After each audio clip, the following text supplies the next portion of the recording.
Boom.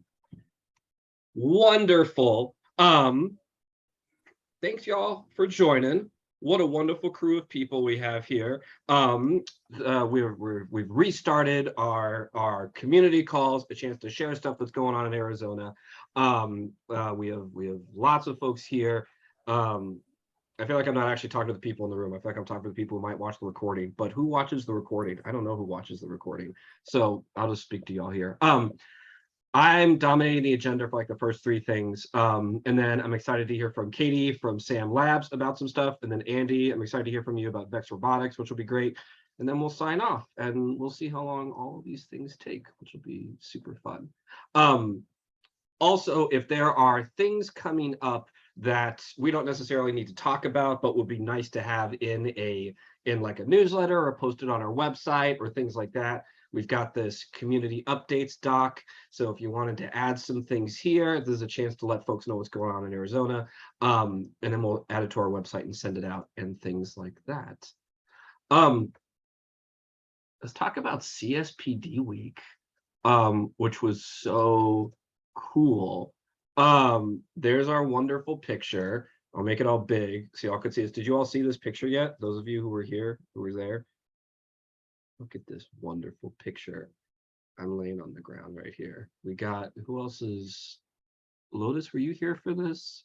No, I don't think, I think this was the day after. But Alicia's right there. I don't know if Beth is in the picture. Beth, I don't know, somewhere. There's Matt up there. It's super good. But then we also have, jeez. Then we also have this great video. Did you all see this video? Give me like a thumbs up or a thumbs down if you saw this video. No. Oh, Alicia, you didn't see it? We should watch this video. Hold on. I'm going to stop sharing and then I'm going to reshare, but with audio. And we're just going to watch. It says optimize for video clip. Let's. Okay. Can you all hear this? I can't see you anymore, so I hope you can hear this. We're gonna spend 5 minutes. Yes, good.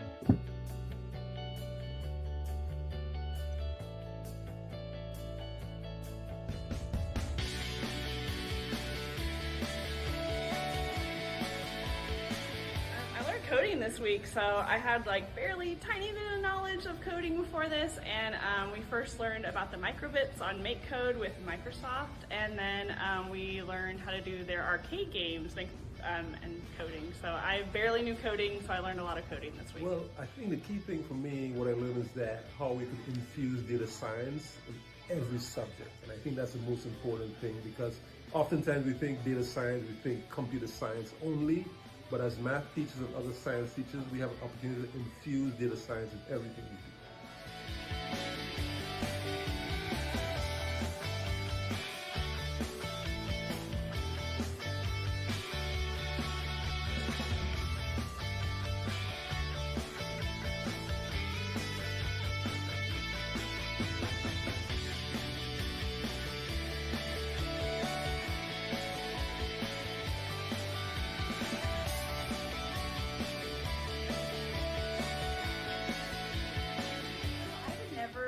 Have considered myself a computer science teacher. I'm a general science teacher, and I think this has changed the way that I think about science. I think that science is really embedded in computer science more than I had thought. I was assuming it's all technology, but I think that the way of thinking can be translated perfectly into computer science. So I would say I am a computer science teacher.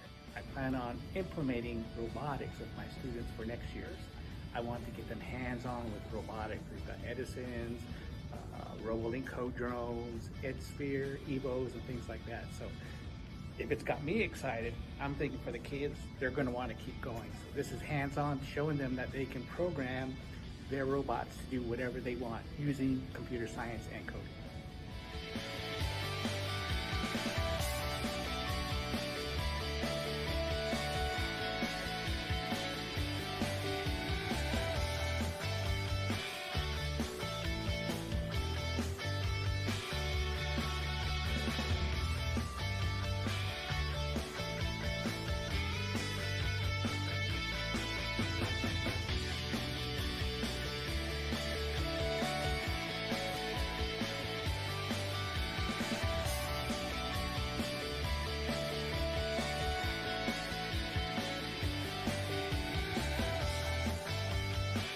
there, I'm Christy, and I went to the code.org workshop this summer. Oh my gosh, it was fabulous. I tried to use code.org on my own, but having that one-on-one help and a group to work with was amazing. Come join the class, it'll click. It's clicking for me now, yay!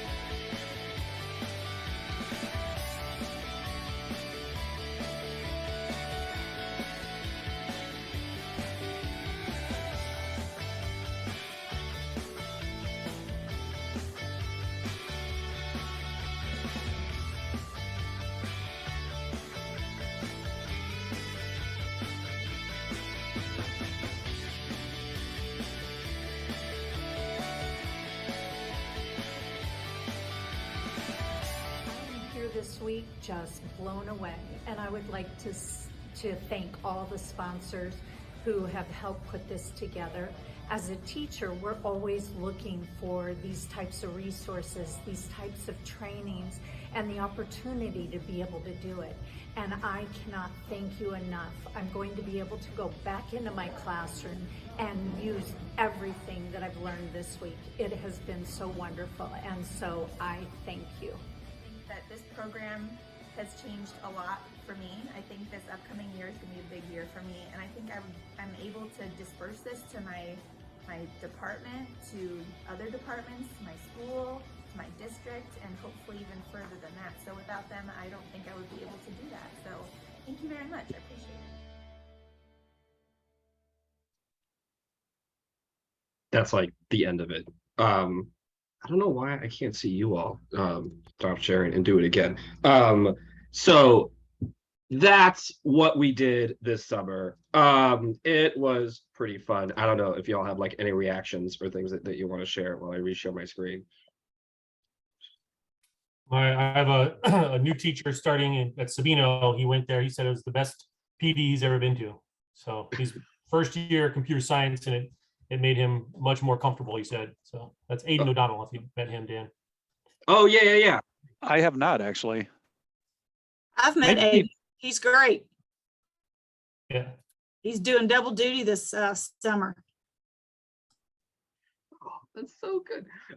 So that video is wonderful. I like the sort of the tags at the end, and for those of us in positions to chat with more folks about doing this again next year. Hopefully that is something that is sort of meaningful to pass that along. I realized I forgot, I'll put these slides in the notes as well if you wanted to look around with it. But here is sort of how this week panned out. We had 133 people who signed up to attend, and then after cancellations and no-shows, we had exactly 100 folks attend our CS Professional Development Week. We had over 20 support staff who showed up, with especially strong shout out to our Department of Ed, who had throughout the week 1, 2, 3, 4, 5, 6, 7, 8, 9, 10 different people participating in this event with us, which was just awesome. You can see their picture over here too. Throughout the strands, we had our highest attended strand was our data science, and then our robotics strand. And then the rest kind of leveled out this way as well. We had 4 people who only came for one day just for CS fundamentals and didn't stick around the rest of the week. And then otherwise, we had lots of folks like CS for elementary and in all these places here. Most of our folks were classroom teachers, which is pretty exciting, I think. Kind of an even split amongst how people, sort of the age range of students that our teachers were here who participated. The totals add up to more than 100 because some folks were like K8, and so they got counted in both places. So that's sort of that's an interesting mix, but it's very well balanced too, I think. We asked participants if they taught in Title I schools, and the majority of the teachers did, which was very nice. A lot of folks said they were planning on pursuing an Arizona endorsement, which was really cool, and also validated by like the experience we had during the week, where I know Sarah and Alicia held like an info session, and the room was packed like both times that they did it. So that's really exciting to see folks pursuing certification and the endorsement as well. Strong majority of people, it either will be their first year teaching computer science, or this past year was their first year teaching computer science. So a lot of new folks participating in this. Like Andy said, folks just jumping in and saying that it was awesome. So great. These next slides, I really want to thank Alicia for helping put these together and wrangle all of the data to make this happen. This shows how attendees attended by county. And I will say that I recognize Maricopa County and I recognize Pima County. And then the rest of these, to me, I can't really place where they are in the state. And I know that Pima County, especially, like there was, most of these are teachers from TUSD. There was a strong contingent of teachers, and then there was some of those folks on the call too. Those of you who have like more knowledge of like the state, what jumps out to you about this graph, considering the other counties, if anything? Well, I think it's interesting if they don't know what county they belong to. Oh, The that NA. I think that is less them not knowing and more folks registering actually specifically like just through code.org and not through us. So this is actually your fault, Beth. And then we didn't have a way to get that. Well, bum. I might be able to tell you where they're from. I can look up their school. But yeah, these were the folks who attended by county. We also asked, oh, go ahead. Does this equate for people that registered through code.org and not through CSPD? That's what the NAs are. They're folks who registered through code.org.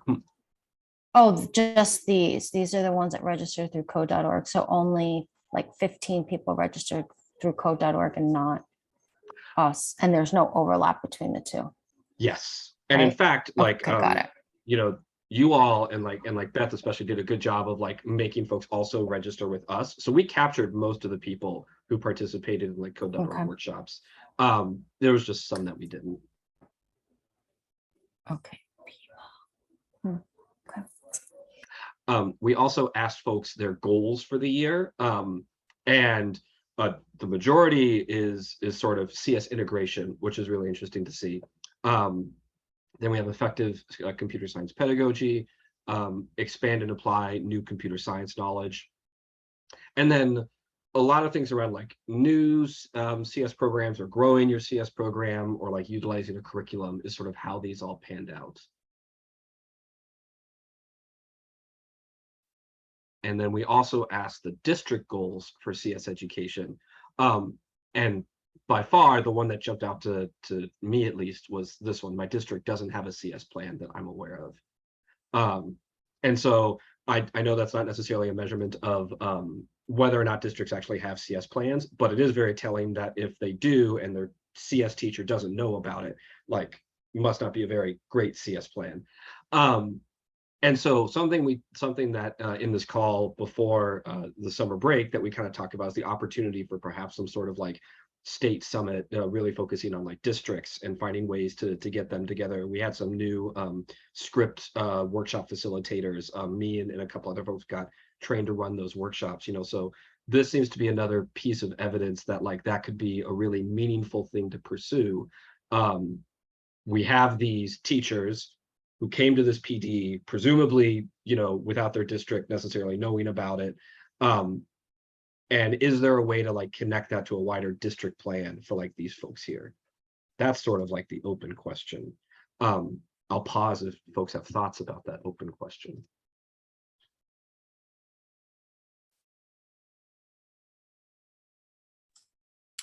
No, Dan, I do agree. I think it would be really worthwhile to try to figure out how to have some sort of, like you said, a summit that's for district teams to come together.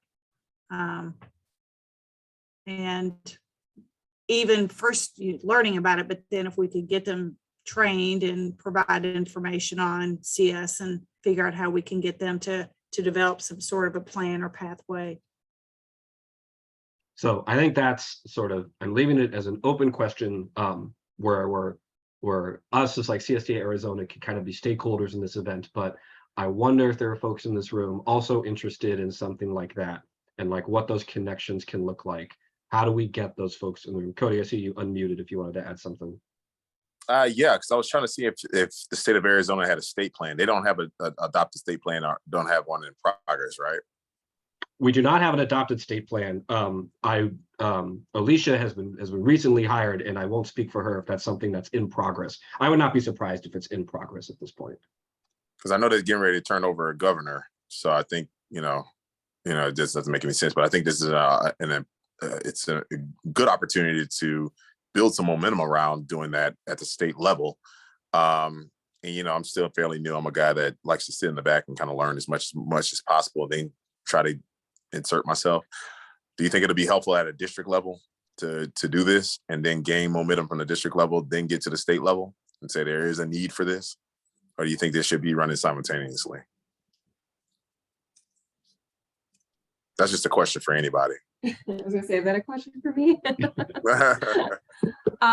Yeah, like Dan said, I'm still very new and still learning. I haven't heard any mumblings of a state plan at this time. Doesn't mean I can't ask more about it and kind of find out where we're at with that. So yeah, I'm gonna kind of, I'm not sure. But I do think it's a great idea.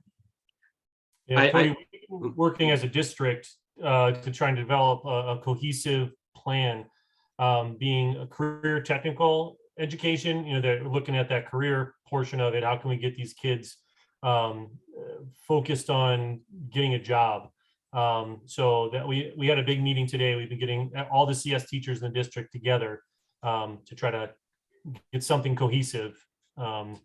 And I don't know if that's going to be something that then would continue on to the state, but it'd be nice for us to all get together because we're all lone wolves in our buildings, in our schools.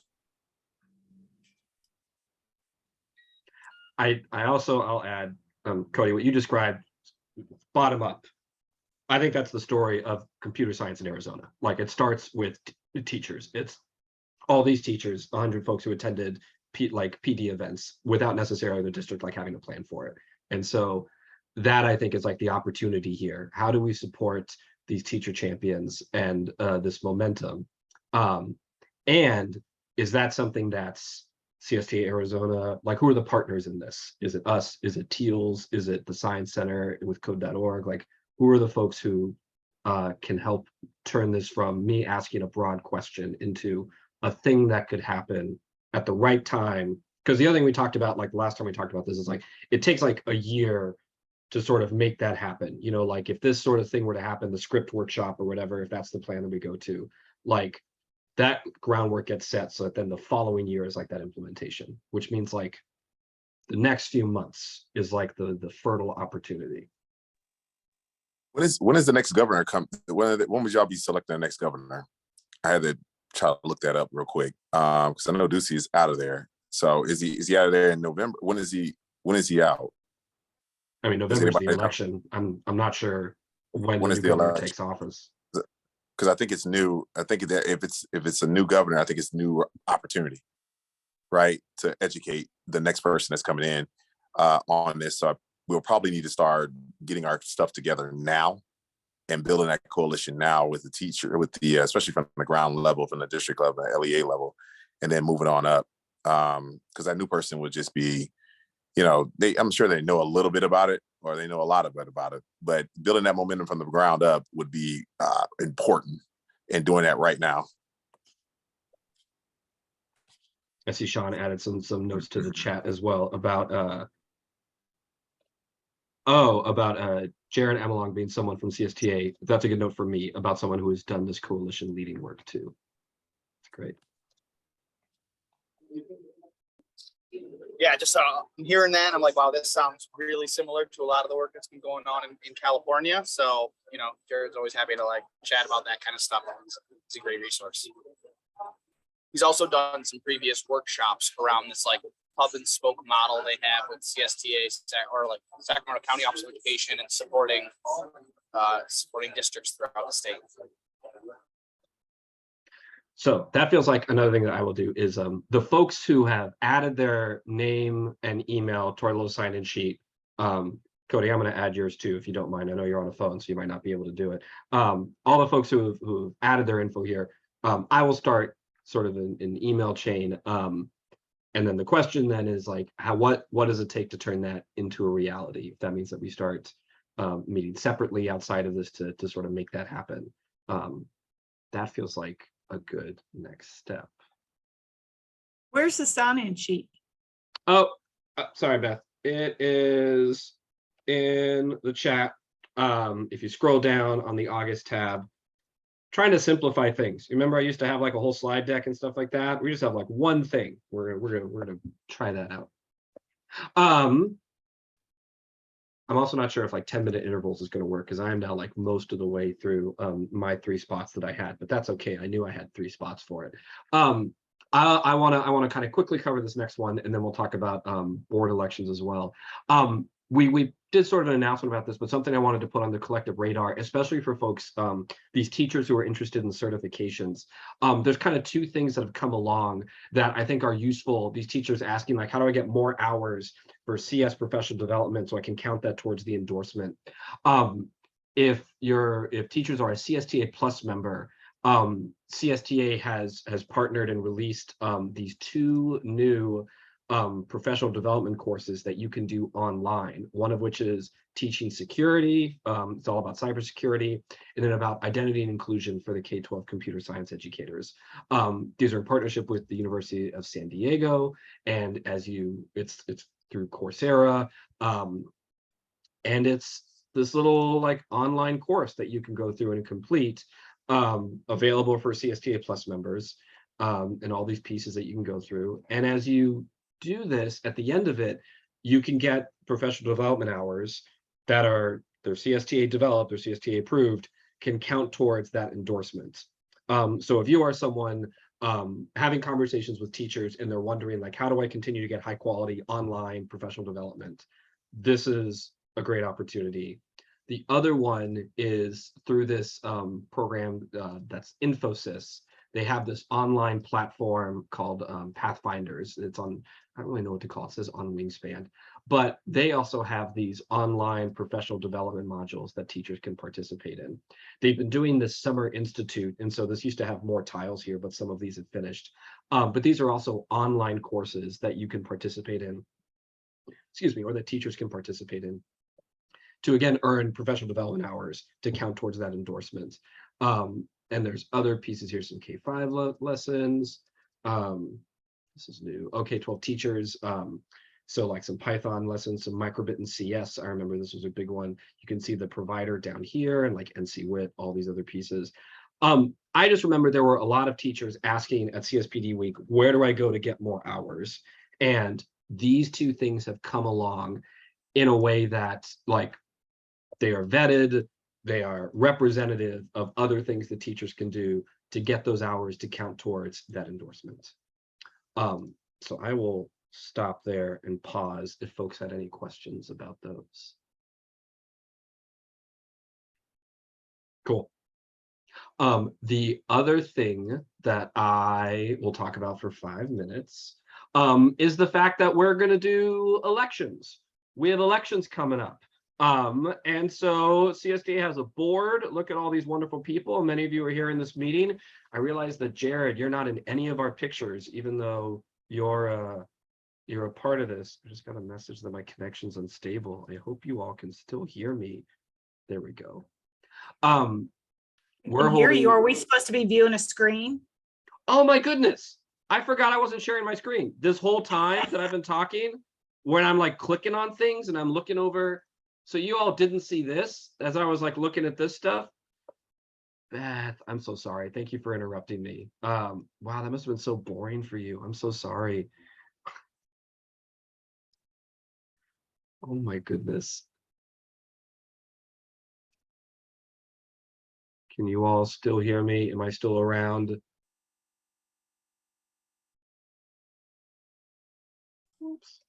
You're a little in and out, but yeah. A little in and out. Well, all right. Instead of trying to push through this, I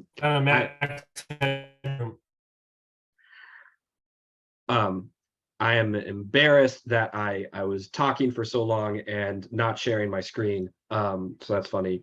I'm not sure if you can still hear me, but I will pass it over to Katie to continue with the next part rather than trying to push through this.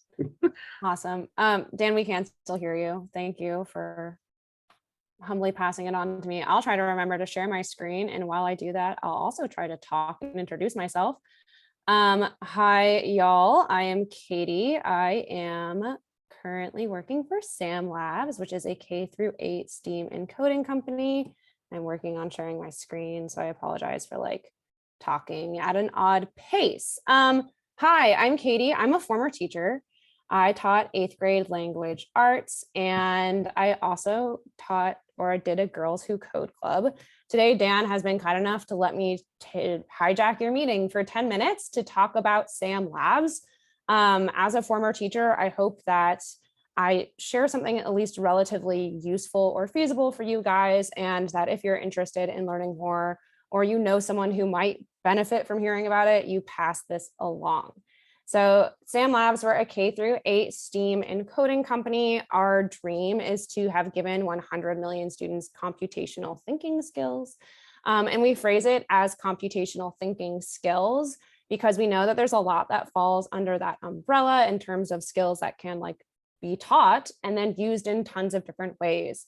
I hear tons of people bandy about that statistic from the World Economic Forum in 2016 that said like 65% of jobs are not yet like in existence, we're preparing students for jobs that we know nothing about. So really what we learn from that, right, is that we need to give them skills. I'm sure you guys kind of have heard something like this before and are on board with that thinking. So that's kind of where SAM Labs hopes to come in and help teachers, help students get those computational thinking skills like problem solving, analytical thinking and all of that good stuff. So to that end, we created a kind of this 4-pillared approach to helping teachers help students. We know that teachers are really busy, they have a lot going on. And so we wanted to create standards aligned lessons that help them implement STEAM and coding courses. So we have a K-5 STEAM-based course that's going to be NGSS standards aligned. The lesson plans are going to be written for the non-technical teachers. So people who haven't done coding in their classroom before will work it in. In that content kind of realm, we're also going to have like all of your front of the room slides, your student facing handouts, and all of that good stuff kind of there for you as well. We also have a 4 through 8 pathway that's going to be CSTA standard aligned and go more into like block-based coding and learning to code. And again, have all of the student facing handouts and all of that. Okay, so once your teachers have their content and their lesson plans, they will be then taking their students to our online coding platform, which is web-based. So any device that gets the internet can use our online coding platform. We have 2 coding languages. Flow-based coding, which is something that is somewhat unique to us, and then block-based coding, which is going to be like your code.org or any other of like Blockly, Scratch, your block-based coding languages. One of the things that makes us a little different is that we have hands-on capability. I mean, tons of companies have hands-on stuff, but for us, it is connected via Bluetooth, so there's no cords that you have to mess with. And there are also pieces of machines rather than being a machine itself. So by that, I mean that we have 12 different blocks. We have motors, we have RGB LED lights, we have light sensors, there's pressure sensors, tilt sensors, buzzers, like all of these different parts of machines that when you start coding them together can be applied in basically infinite different combinations, which really allows for students to have that blank canvas effect and get like really creative with their coding. And then the other main pillar that we like to talk about a lot is that we don't just throw all of this at you and then let you sink or swim. We have really robust support in terms of complementary onboarding, ongoing like weekly PLCs, and basically a person who's assigned to you that's going to be there to help you all the way through. So those are 4 pillars. And when they kind of all come together, it looks a little bit like this. I feel like our product is so vast and like there's so much to explain that I like to include this slide so you can start to see how it would come together. So you code a system, you build a prototype of the system, it connects via Bluetooth, and then it comes to life. And then this slide is just kind of helping you guys see the different pathways. So we have 2 here on the bottom to start: STEAM K through 5, which is going to be NGSS standard aligned. So topics that you would teach are going to be your normal, like typical science classroom topics. And then you then code a system in flow-based coding and build a prototype to represent the topic that you taught. So for example, 2nd grade, there's topics about learning about animal habitats. So we made a lesson about sea turtles, and then you use flow-based coding to code a prototype of sea currents using your SAM Labs DC motor to actually make a replication of what a current might be. And then we have our somewhat more traditional kind of learn to code computer science pathway for grades 4 through 8. We're going to be using block-based coding. It's going to be going through your CSTA standard aligned content. So algorithms, cybersecurity, and all of that good stuff. And then the final kind of pathway is this kind of maker series one that's K through 8. I call it the choose your own adventure kit. It's made for maker spaces. So thinking about engineering design standards, where you can give your students basically this open-ended challenge, and then they can choose either flow or block-based coding to meet the requirements of that challenge. So that is kind of our 3 main pathways here.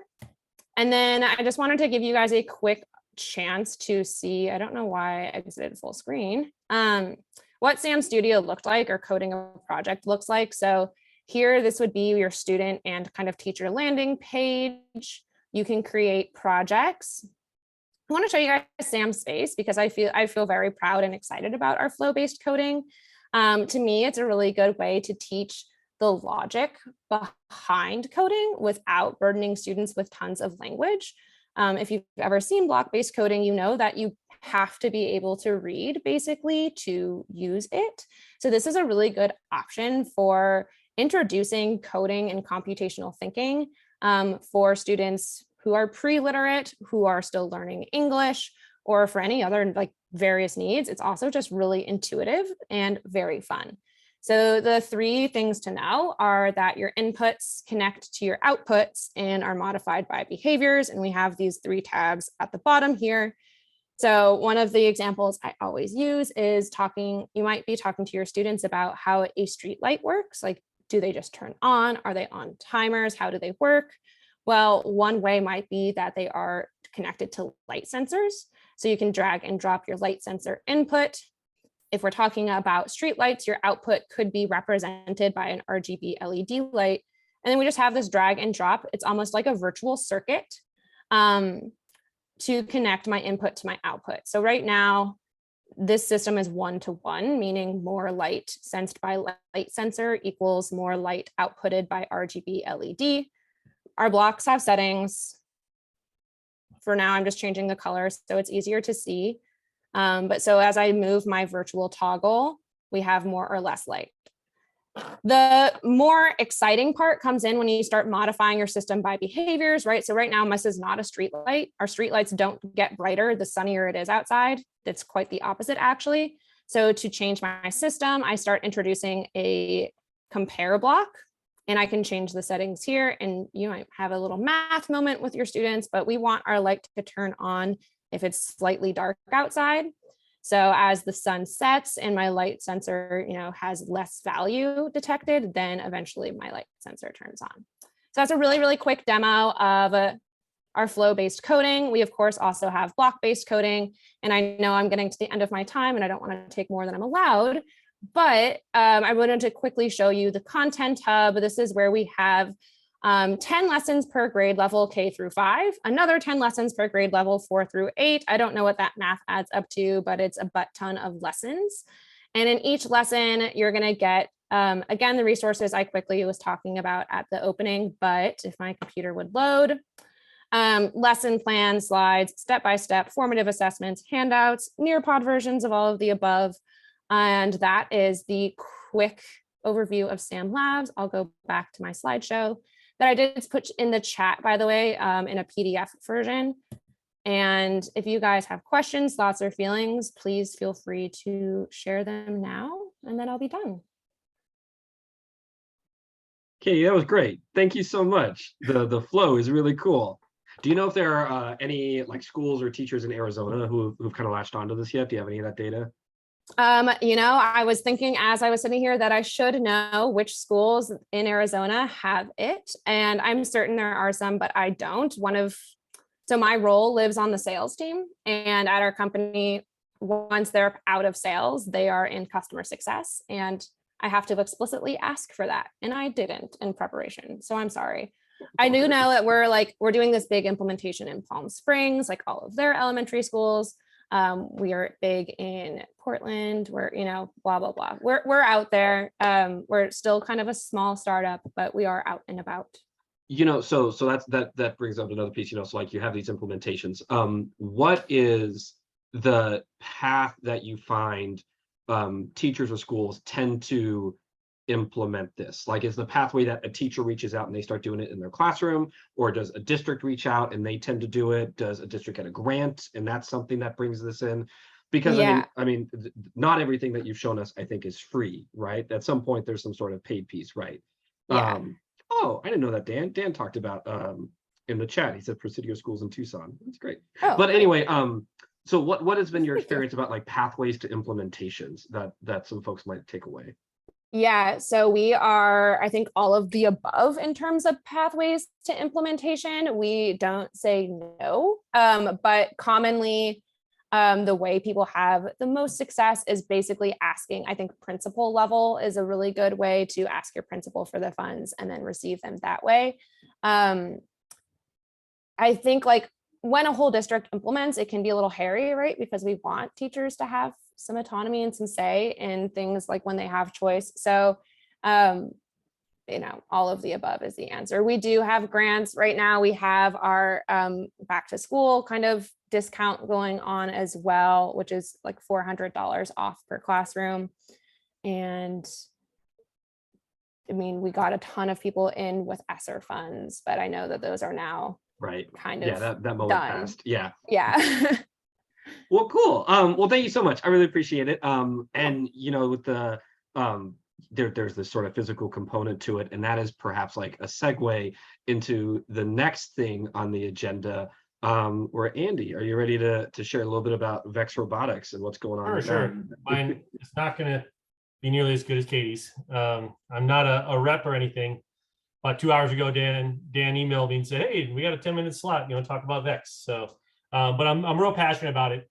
Dan Stormont has also been involved in VEX Robotics. So what VEX Robotics is, it's a competitive robotics program that your schools can implement. It goes from elementary, middle school, high school, even up to the university level, and it changes in complexity.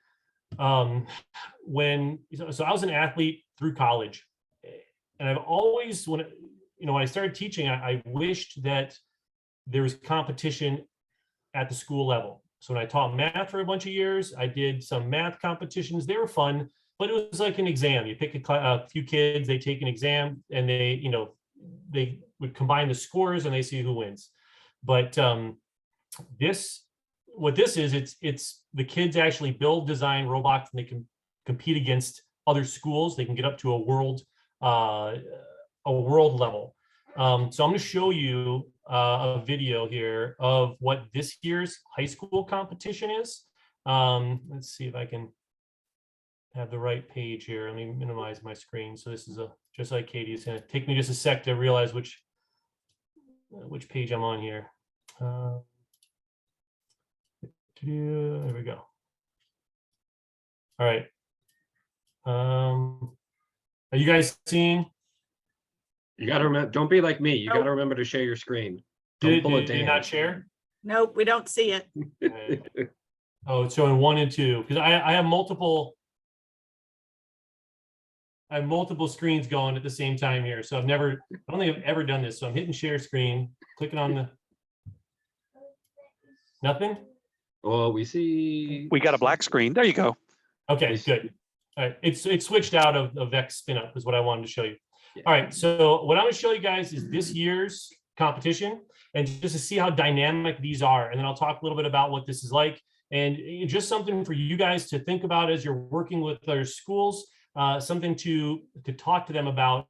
You know, like I said, from elementary all the way to the high school level, how to get into this and bring something, a competition into the school at an academic level. So welcome. Can you hear that? 2022-2023 VEX Robotics competition. Yes, we can hear it.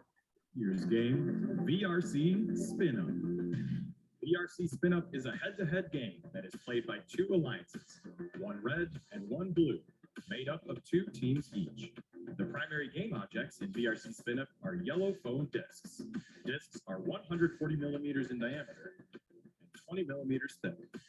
There are 60 discs total in a spin-up match, 38 that start on the field, 2 preloads per robot, and 7 match loads per alliance.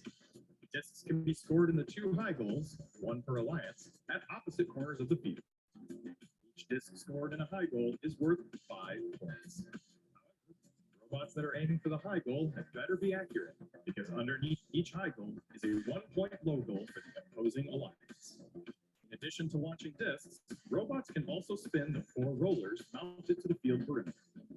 Rollers are 250 millimeters long and 60 millimeters in diameter. If the area inside of a roller's pointers only shows one color, then that roller is considered owned by that alliance. Each owned roller is worth 10 points. Each match begins with a 15-second autonomous period, where robots operate without input from their drivers. In addition to competing for the autonomous bonus, each alliance also has the opportunity to earn an additional autonomous win point by owning both rollers on their side of the field and scoring at least 2 discs in their high goal. The 1-minute 45-second driver control period begins once the autonomous bonus winner has been determined. During the driver control period, robots can pick up discs from the ground. I'm going to stop it because you guys get the idea of what it is. So the VEX, there's First Robotics also. I don't know if you guys have heard of that. That takes a little bit more materials. You create a lot of your own stuff with the VEX. The reason I like that is it's accessible to a lot of kids. The elementary and middle school kits are plastic mainly, much simpler games, but they all include some sort of collaboration with other schools. So if you saw it's pairs, you're paired up with different schools. So yeah, so Dan is saying first needs a machine shop. You're paired up with other schools, so you learn how to work with other people you don't know. You learn to work as a team on the robot. You learn how to do the engineering of the robot, and you have to code the robot. The robots are coded. It's kind of a C+, a robot C is what they call it. It's pretty accessible. There's a lot of tutorials. Kids learn how to do that. And you know, just like Katie was saying, get that physical aspect into it. I have in my classroom 2 of those large fields. So the kids walk in and they all, what is that? I say, that's our robotics team. Like, a robotics team. And it's, you know, I get them hooked by that. We have one kid who, real smart kid. He was, you know, he's like, maybe I'll do it. He loves disc golf. So then I showed him this year's game. I said, hey, look at this year's game, because it changes every year. He's like, I'm in. And he's just so excited about this year's game. So to see some of these kids, you know, they sit in your room and they're quiet. There's one girl, when she was a freshman, she was in my class, and she said, you know, her mother sent me an email and she wrote me. She said, I can't talk in front of people. I don't, you know, I'm not gonna have this was during COVID, so I'm not gonna have my screen on, and please don't try to call on me. She has anxiety. She's on the robotics team, and she's down there doing the competition in front of everyone and watching her thing come to life.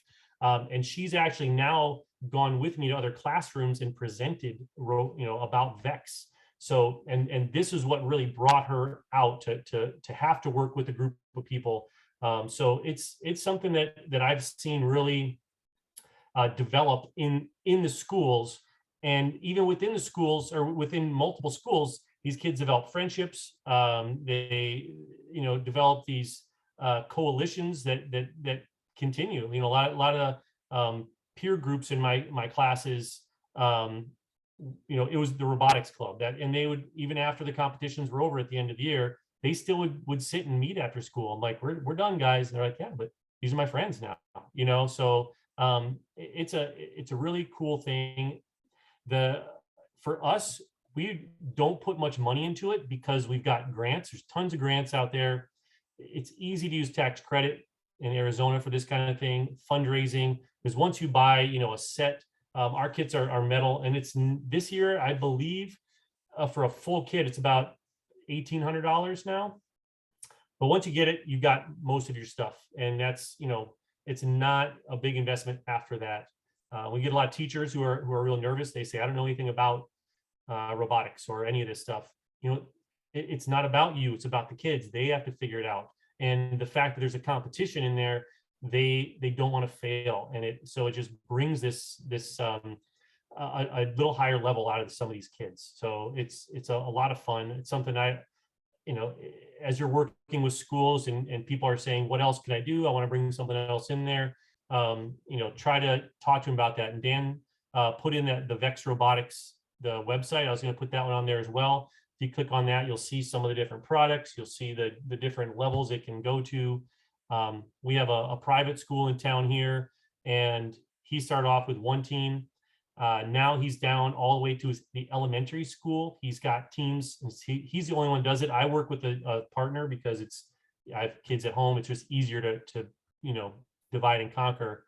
But he runs, Dan, this is at Desert Christian here. The week before school, he has all of his teams get together and they run a camp. They go from, it's like 6 hours a day. And by the end of the week, they've got a robot built and they do a tournament. So that's how far ahead they are. We haven't even gotten our teams together this year. We haven't bought our elements yet. So they got pretty far into it, and it's a lot of fun. Something I think that, like I said, it can really make your program stand out as well. We'll have our kids, we'll bring the robots to middle schools. And I've gotten kids out of my school just because we have this robotics program, because we'll have our students go to middle schools, they'll run the robots around and the kids will say, what is that? Oh, it's a robotics club. And we compete. They always think it's battle bots, and they realize it's not, it's a team competition. So it's just fun to see that. It's fun to see these kids, that sitting quiet in class and they're just doing this on the computer, to getting out there and socializing, doing this. And we had one girl this past year, she was a cheerleader the first 3 years of high school, didn't want to do it. So she's a real smart kid and said, let me try this robotics. And so her mom, was like the cheer mom of the team, and she had just a great time. She gave us all at the end of the year these little pictures she made for all the kids, and random, she took candid pictures of all of us during the competitions and gave us each personalized thing. So it's something to look into, and a lot of fun. Andy, it is always a joy hearing you talk about VEX Robotics, because your passion shows through. Okay, I have a couple questions. You seem to describe a way, so like the financial piece is definitely part of it, but you seem to almost have like a toolkit. Like you said, there's grants and you can use tax credit and things like that. Is that true? You have sort of like in your head the sort of list of ways to help fund this? Yeah, so our CTE department has been. Well, here, hold on. I don't want you to actually tell me it. Do you have that written down somewhere? No, is that something that we can? Yeah. So the way I guess I could, maybe I should. I'll do that. And a pathway to funding. Because I think that we run our own tournaments now, and we make enough money. We got more money than we need because teams pay their entry fees into our tournaments. So that's we do zero fundraisers anymore, and so it's and we didn't. I don't know. I'm trying to think if we've done any fundraisers ever. I think we started off with grants and just ran from there. And well, I'm thinking about, because I started an email chain with you. It would be great to host like a weekend summit or something for not just like, potentially not necessarily the whole teams, like not a tournament, but just like any teachers who are interested in participating in this.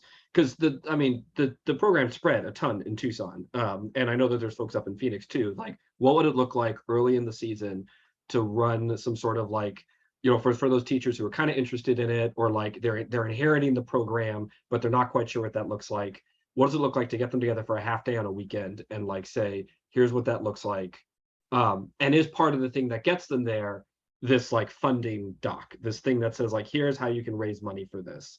Like, here are like some concrete steps. I just think that could be super useful.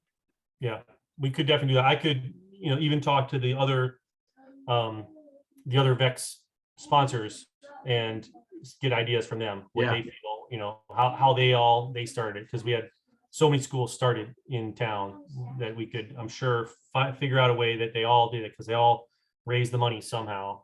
And I would guess that most of it was tax credit though, within, because for less than $2,000, you get 5 families to donate $400 each, and you got $2,000. So and it all gets refunded back at the end. It all gets. I know exactly. That's what you're I don't talking know about, if other states have that for all these, not in Arizona, but Arizona, we have a married couple can put up to $400 down to a school and get a credit back, not a write-off. It's a full credit at tax time. So, yeah. Oh, well, Andy, thank you so much for funding. Yeah. I'll follow up with you about more VEX stuff. I'm excited for that. Yeah, so we're running up against time. Thank you all for joining. Hopefully, if you had something to kind of promote otherwise, we have like our community updates. I see Dan added some pieces for like Coder. Here, I can try and share my screen again. Dan added a great Coder Dojo opportunity. Oh, this is awesome. And then Department of Ed. Oh, look at these. Look at these CSPDs. Oh, this is so great. Like, I feel like it's so rare to see this from the Department of Ed, but it's going to start happening more often. This is so cool. Oh, that's great. Oh, great. And then we have the SAM Labs in here as well. Yeah. I'm not going to voice over these because, frankly, I don't think we're the intended audience for this. It's the folks in our email chains and in our on our social media and things like that. So we will start codifying these and releasing this out to folks and spreading the word about this. So yeah, thank you all for attending. This has been great. I will turn off the recording. And if you need to drop off, you need to drop off, but otherwise stick around for a sec.